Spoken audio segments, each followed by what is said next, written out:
We unpack. We unpack. We unpack. Coming to you live. Boxing Ego unpack. Yeah.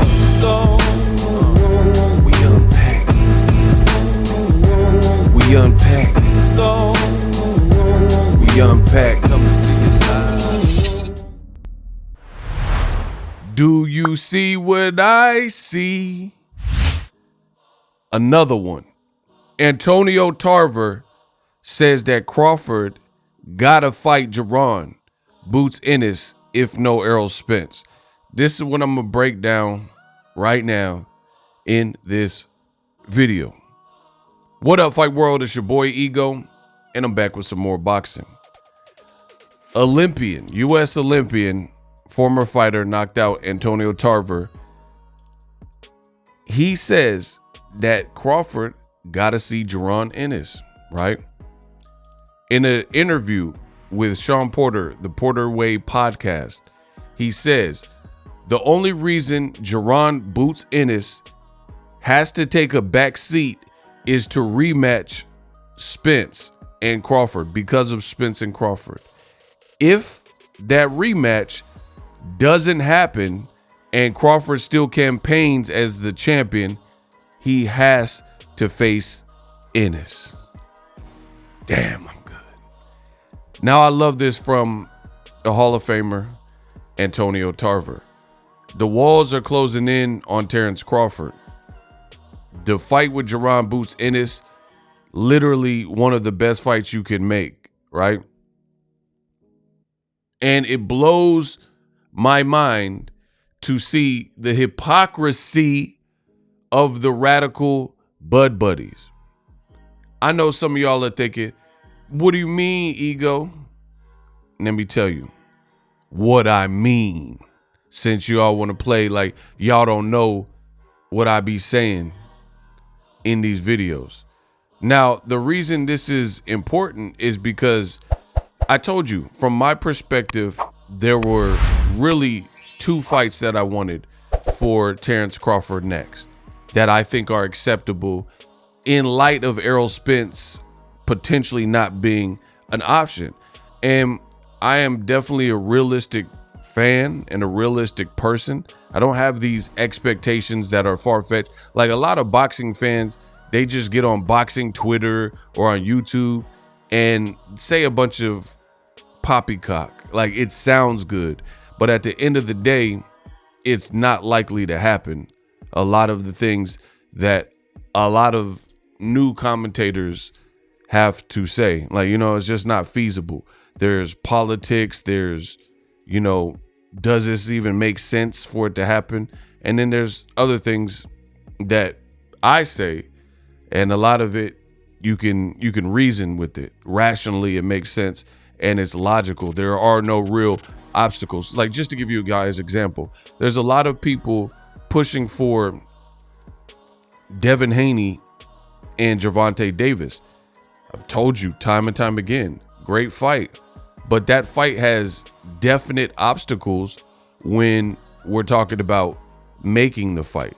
There are some supreme obstacles in the way. Like, for example, Devin Haney's been doing well for himself. Devin Haney is undisputed. Devin Haney probably feels that he's done enough to get the lion's share. But we know that Gervonta Davis is the face of boxing. So Gervonta Davis, factually, based on statistical information and data, he holds that coveted spot. So I could see there being some bickering between that. Then coupled with the fact that you have weight, you have two different fighters who are in two different directions in terms of weight. So that is another problem. Gervonta Davis, not even the biggest lightweight, huge puncher, great fighter, but he keeps saying, and his team says, I'm at 135 right now. Devin Haney was at 135, no problem. Fight didn't happen, and now he's at 140. So why would one fighter guaranteed get the leverage of getting to pick the weight? You know, these are inherent obstacles. But meanwhile, those same people, you ask them about other fights like Terence Crawford and Jaron Ennis, and they have all these convenient excuses as to why the fight cannot happen. And here's the problem with that. Let your boy Ego break it down. Subscribe to the channel. Listen, I've been covering boxing for over 10 years, the best in the business, and it's not even close. This is the problem that I have, and this is why boxing commentary today sucks. Take it from me, the best in the business. People who give boxing commentary, so on YouTube, on Facebook, anybody who's posting, Instagram, what you'll notice is their extreme biases oftentimes show. They'll say certain things as if it's an ordinance, a law, a policy, but they don't even follow their own policies.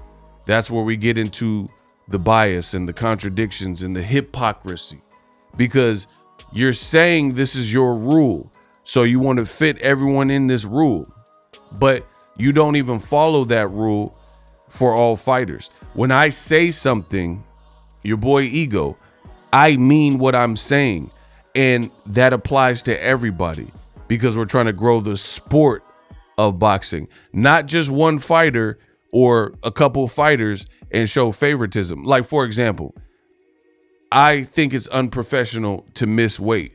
Anytime anybody misses weight and it's of relevance, I talk about it. I make videos about it. Like, oh, Gervonta Davis missed weight on the McGregor undercard. Or Virgil Ortiz missed weight. Or Jojo Diaz missed weight. Adrian Broner missed weight. Whoever misses weight. But the thing is, on YouTube and these different social platforms, you got people, they'll only talk about when Gervonta Davis looks big in his offseason, right? They're not talking about Bam Rodriguez when his face was looking all full in his offseason and he was clearly walking around at a weight that he doesn't fight at. But let it be Adrian Broner. Let it be Errol Spence. Let it be a PBC fighter. Let it be Gervonta Davis.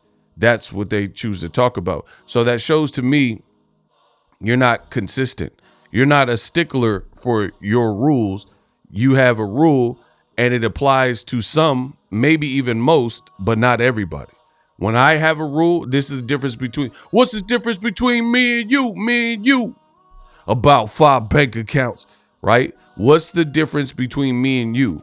When I say something, I hold everybody to that, right? So if you look at Canelo Alvarez and Terence Crawford, you have a bunch of people like on YouTube and these different platforms who they'll criticize Canelo Alvarez, and then Terence Crawford, they'll say nothing when the Boots fight is right there. People want to see it, but only Canelo gets criticized for not fighting Benavidez. But if you look at it, Terence Crawford's Benavidez of his division is Jaron Boots Ennis. And I'm so glad that more and more people are seeing this and more people are speaking on it. Like Roy Jones just came out. Didn't I just say that? This would take sometimes you take something from my get back. Beat me, okay. Yeah, good night. I'm still coming to get it back. Pensacola in the hat. Right? Roy Jones literally just did an interview. I made a post on it. Make sure you follow me on all social media. This is my Instagram. You see the tag. I made this graphic at BOXINGEGO1. Basically, what Jones Jr. said was that Terence Crawford and Jaron Ennis, that's a good, skilled fight. And I'm just paraphrasing. You guys can go watch the interview.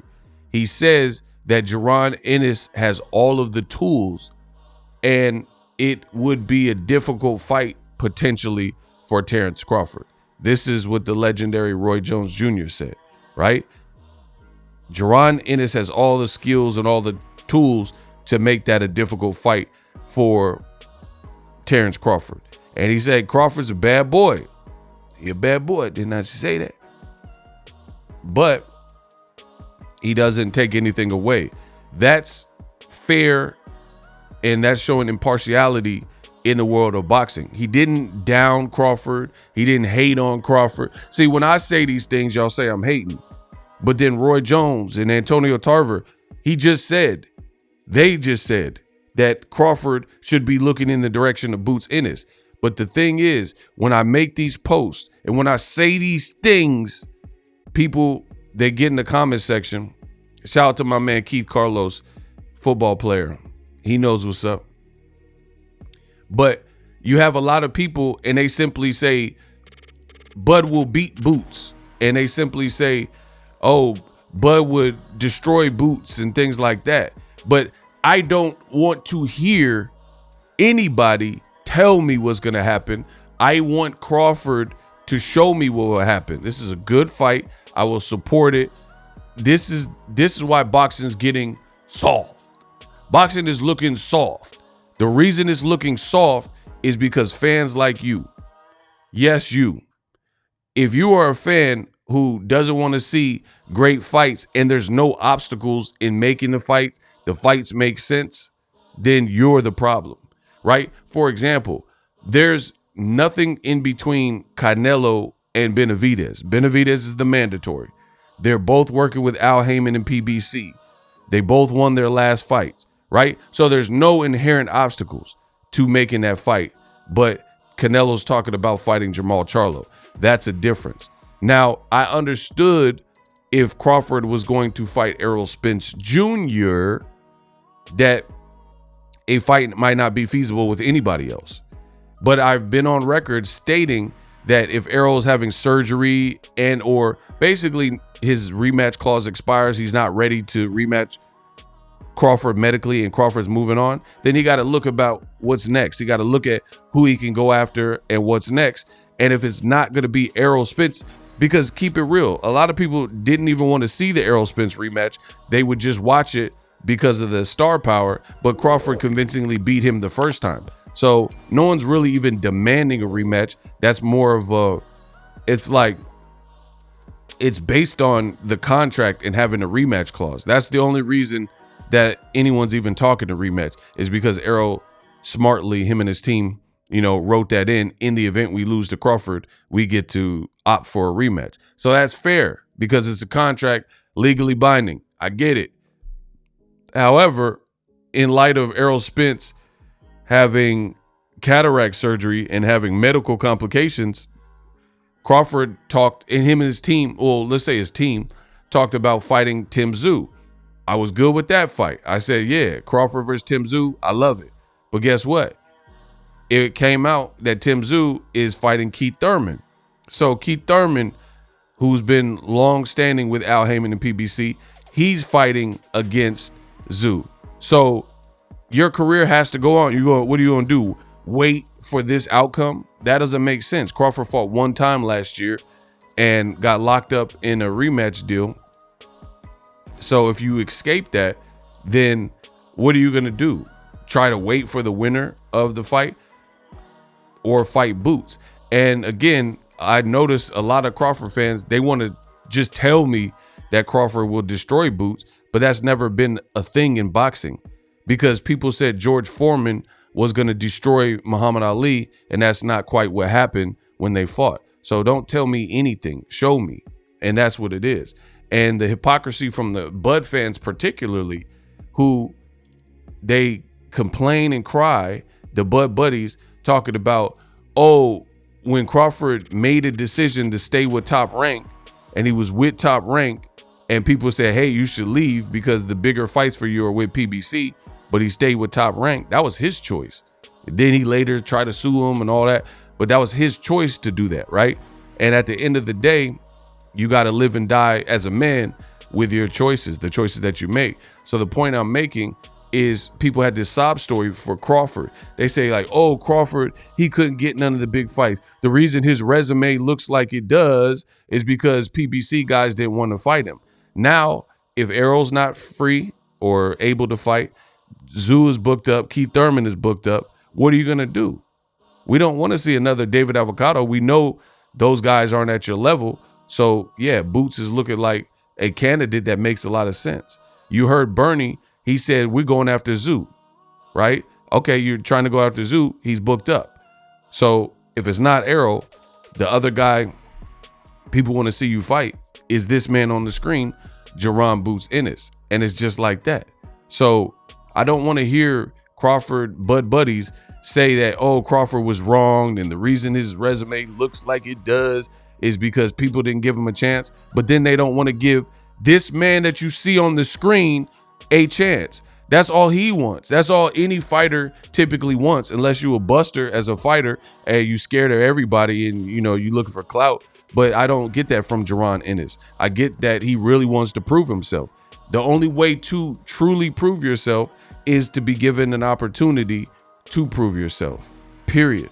If you can't do that, what are we talking about? So the same boat Crawford claims he was in for his own reasons because he stayed with Top Rank. Let's be real. Let's be clear. Boots Ennis, there's no obstruction between him and Crawford if Errol Spence is no longer part of the mix.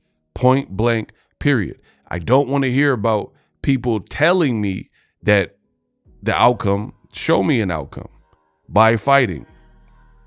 Simple as. The future is now.